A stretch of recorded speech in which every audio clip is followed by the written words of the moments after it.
Hello, hello everyone. Bienvenue dans On est là, on est là, on est là, on est là TV. On est là TV multiservice. On est là TV on a toujours pour nos services nabino et surtout pour nous satisfaire bino. Merci très chers téléspectateurs, bienvenue sur Contribution, votre émission qui se passe justement sur On est là TV, votre chaîne YouTube. C'est Christian Aliouma, les géniteurs même de cette émission, va recevoir aujourd'hui pour vous, mesdames et messieurs, un candidat gouverneur de la province Congo central au nom de Dim Maziba. Il est auteur de plusieurs livres. L'une de ses œuvres la plus connue, on cite Flame of Revolution. C'est un livre qui est partout en Afrique, mais surtout ici en Afrique du Sud. Il a fait ses études ici en Afrique du Sud en finance à DUT. Il est président actuel du parti panafricain pour le progrès, PPP en sigle. Bientôt là, nous allons assister à sa promotion qui justement sera le 15 octobre de ce mois. Mesdames et messieurs, vous allez les découvrir tout au long de cette émission.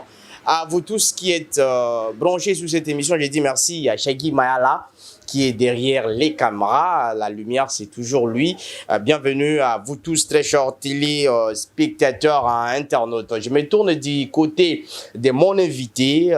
Très bien. Bonjour, Dim Maziba. Bonjour, monsieur Christian Aliouma. Vous êtes candidat, gouverneur du Congo central. Les élections vont bel et bien se tenir. Le calendrier électoral d'ici là sera publié au cours de ce mois.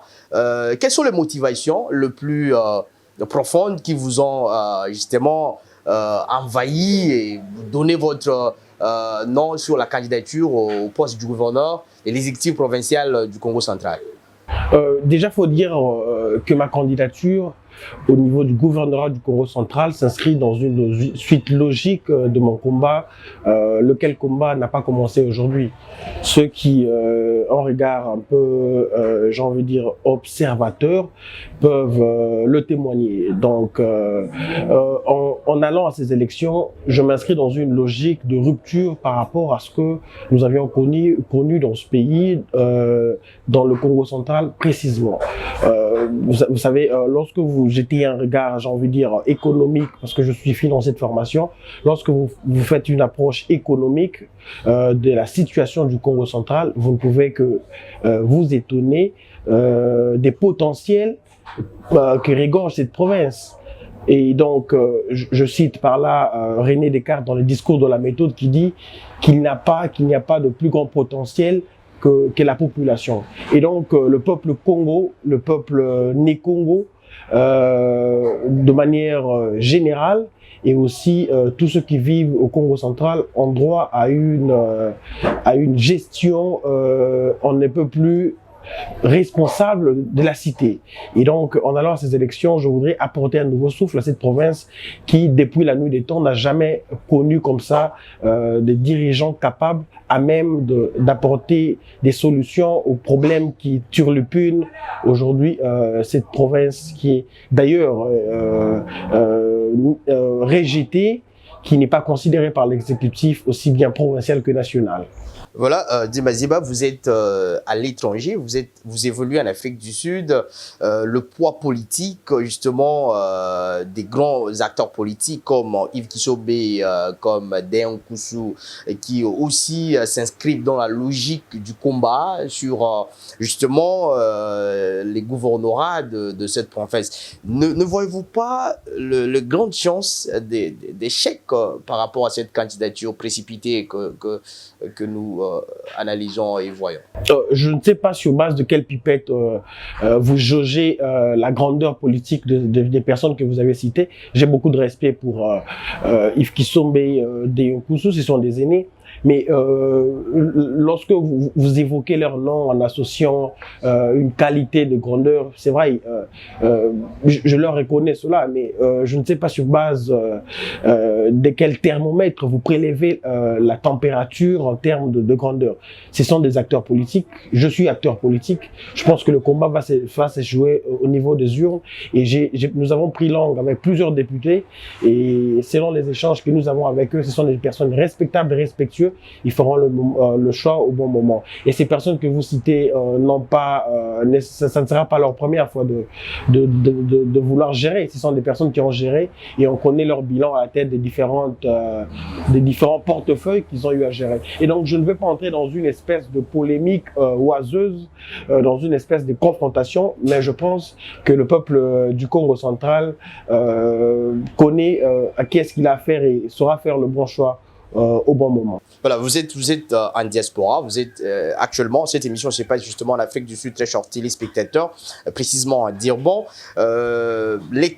Les actions politiques en termes de propagande, en termes de justement de préparatifs les élections, comment vous voulez devenir gouverneur alors que vous êtes ici en Afrique du Sud? Comptez-vous rentrer au pays et rencontrer la base électorale qui est justement la crème de députés?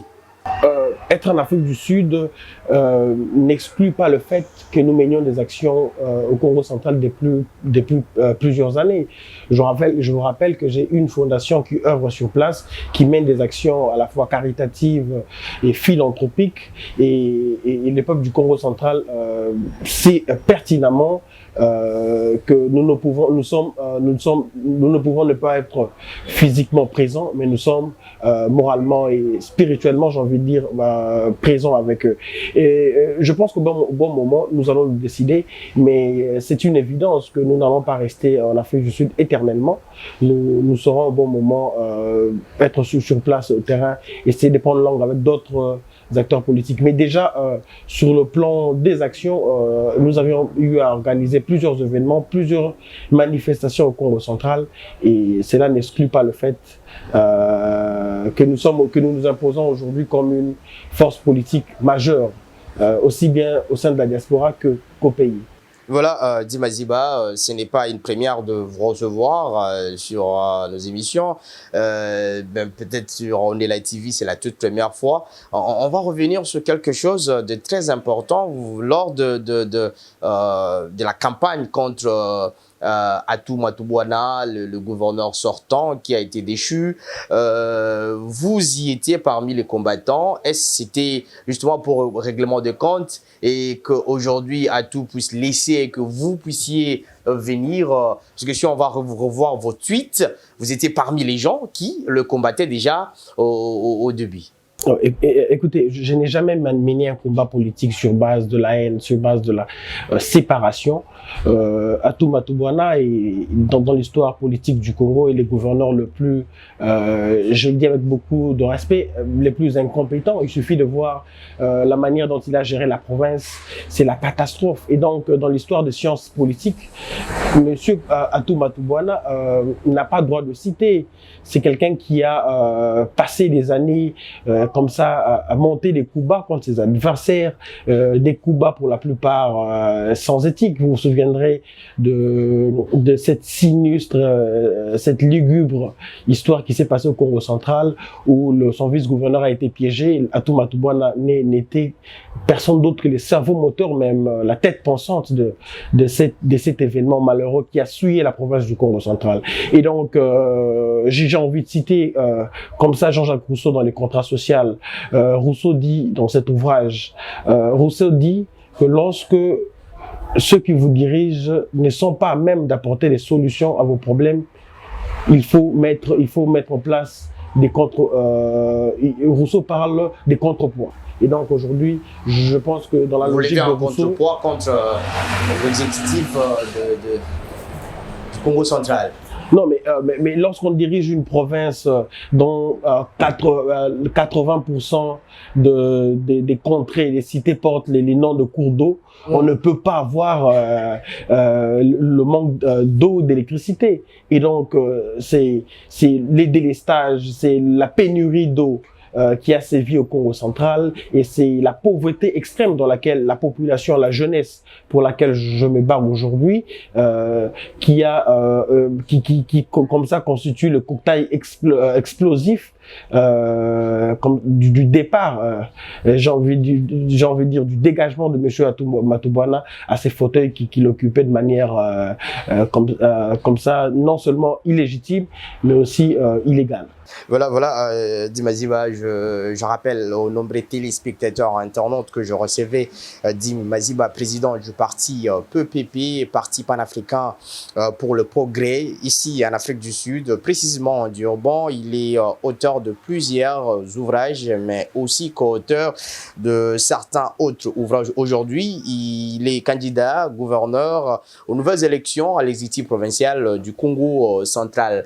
Je veux revenir sur vous, Monsieur Dim Maziba, pour la question sur la mentalité de la population du Congo central. Normalement, c'est une population calme, une population qui n'ose pas dire, et on va le voir, les passages de pas mal de gouverneurs, on ne sent pas des changements exacts, il n'y a que de promesses, comme vous le dites là. Qu'est-ce que vous allez apporter concrètement une fois élu gouverneur de la province? Déjà, premièrement, j'aimerais rectifier rapidement une affirmation que vous venez de faire. Être calme ne signifie pas que le peuple du Congo... Avaler toutes les bêtises possibles. Non, mais justement, c'est pourquoi je suis en train de détruire ces préjugés qui voudraient faire passer les peuples Congo comme un peuple qui avale toutes les bêtises, pour prendre votre expression. Je rappelle pour l'histoire que le premier Congolais à avoir posé le problème de la libération de Mama Wandombi, le continent africain, et de notre peuple, c'est bien Simon Kimbangu qui était de cette contrée. Et donc, Mama Kimpavita, dans l'histoire du royaume Congo, qui a été immolé avec son bébé à cause du refus d'abandon à sa conviction par les Portugais, prêtres blancs portugais, était du royaume Congo. Et donc, la mentalité du Congo central fait à ce que nous ayons, c'est vrai, un esprit calme, mais c'est un esprit dénué de peur. La preuve, aujourd'hui, vous avez vu le combat qui a été mené au front pour le dégagement de M. Matubwana. Je l'ai dit tout à l'heure, est une candidature qui s'inscrit dans une logique de rupture par rapport au système que nous avions connu dans le Congo central. Je le répète, nous ne pouvons pas avoir une pénurie d'eau et l'absence d'électricité dans une province dont les contrées, les cités, les villes portent les noms de cours d'eau. Et donc, c'est inconcevable. Le barrage d'Inga, aujourd'hui, qui est le barrage qui assure, le barrage d'Inga, aujourd'hui, selon les statistiques, selon les études de certains experts, est à même d'alimenter en électricité le Congo et plusieurs pays d'Afrique.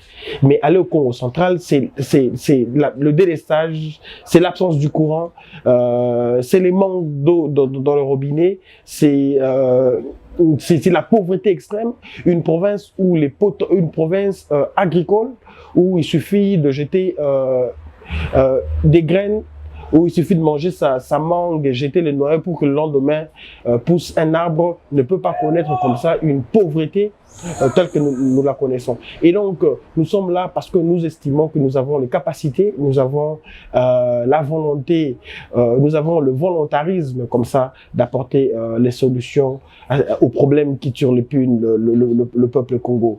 Nous avions axé notre candidature en plusieurs points, et pour cela, je recommanderais ceux qui nous suivent de jeter un regard sur le pamphlet qui est déjà disponible sur notre vision du développement du Congo central. Mais entre autres, nous avions dit que le Congo central, nous allons axer notre mandat parce que nous sommes convaincus que nous allons passer. Nous allons axer notre mandat comme ça sur le potentialité agricole. Nous sommes capables, le Congo Congo central seul est capable de non seulement nourrir sa population, sa province, mais les autres provinces. Mais aujourd'hui, aller au Congo central, il suffit, même avec 100 francs congolais, il suffit, si vous donnez à quelqu'un au Congo central 100 francs congolais, il va implorer toutes les bénédictions du ciel pour vous, parce que les mamans sont incapables de nourrir leurs enfants, les enfants ne vont pas à l'école. Les taux de scolarité de la population du Congo central a grimpé plus que même l'époque du maréchal Mobutu. Regardez la pauvreté qui sévit dans toutes les provinces. Il suffit d'arriver à Kasangulu pour s'en rendre compte. Regardez la situation économique et politique qui traverse cette province. Et donc, nous estimons que nous avons les solutions à ces problèmes-là. L'agriculture, parce que aujourd'hui, nous sommes capables de nourrir non seulement la province, mais aussi les autres provinces. Et donc, nous allons lutter contre la faim. C'est ça, c'est l'une des priorités que nous nous sommes assignés. Sur le plan intentionnel, on vous voit un bon dirigeant, on vous voit avec de bonnes intentions, mais une fois en exécutif, certains mots vont disparaître, tels que ma population, tels que donner ce dont ils ont besoin. C'est ça un discours que nous avons justement écouté de plusieurs politiques de notre temps. Mais la question que je vais vous poser, c'est une question directe. Comment comptez-vous vous faire élire pendant que vous n'êtes ni de la plus grande plateforme politique qui est aujourd'hui l'Union sacrée, et aussi un indépendant? Comment vous pensez y arriver? Non, déjà tantôt, je vous ai dit que j'ai pris langue avec certains députés provinciaux et les échanges vont bon train avec d'autres aussi. Ce sont des personnes respectables, des personnes qui, on peut le voir, ont l'amour de leur province. Ce sont des personnes qui veulent changer les choses de manière positive.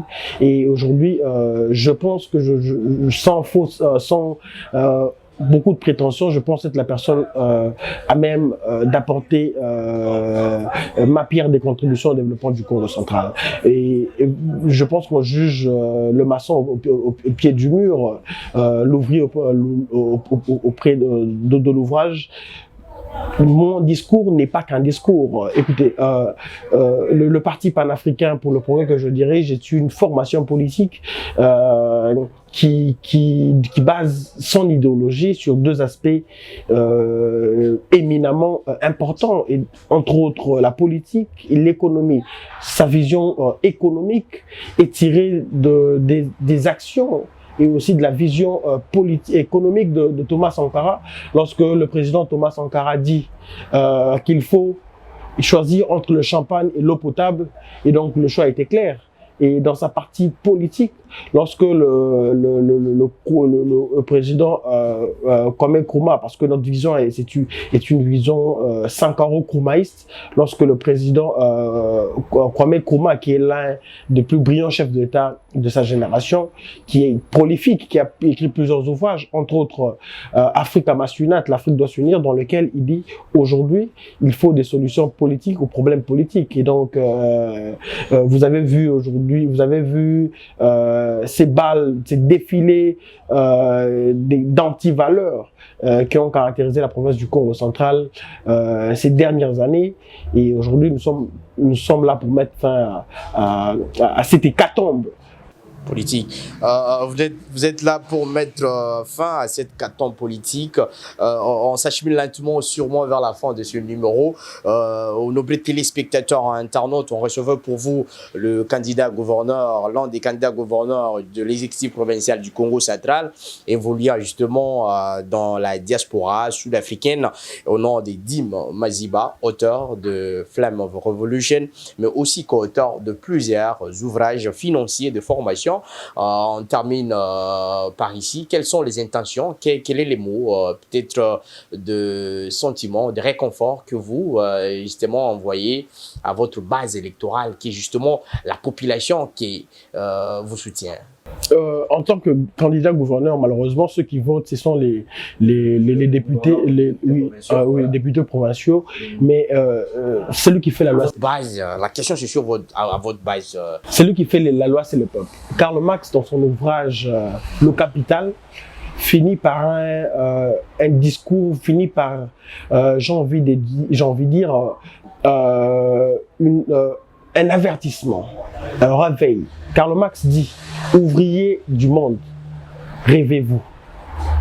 C'est comme ça que finit cet ouvrage. Et donc, j'aimerais emprunter la phrase de Karl Marx pour faire mienne et pour dire que peuple né Congo, d'où vous êtes, c'est le temps de se réveiller. Il est grand temps que nous amorcions comme ça le processus de développement de notre province, de manière à ce que ces processus de développement deviennent irréversibles pour le bien-être de nous tous. Et donc, je suis votre frère, candidat gouverneur à ces élections. Je compte sur la jeunesse dynamique aujourd'hui qui a fait ses preuves comme ça dans l'histoire politique du Congo. Je suis convaincu que nous allons gagner ces élections avec le concours de tous les Congos, aussi bien de la diaspora qu'au pays. Merci très chers téléspectateurs. Christian Eliouma était à la présentation de ce numéro Contribution, votre numéro politique et social, culturel. Vous le trouvez ici en Afrique du Sud, à Durban. Si vous voulez vous passer à cette émission, contactez l'équipe rédactionnelle de Onila TV, mais aussi nous appeler sur le numéro qui est sur le banc de vos écrans. Si vous voulez soutenir la candidature de Dima Ziba, vous qui êtes en diaspora, c'est le moment le plus important, une vision. La jeunesse aussi va se faire parler au Congo, puisque justement la jeunesse, c'est la force de l'avenir dans le pays. C'est un plaisir de vous savoir nombreux. Et bye, à la prochaine. Merci.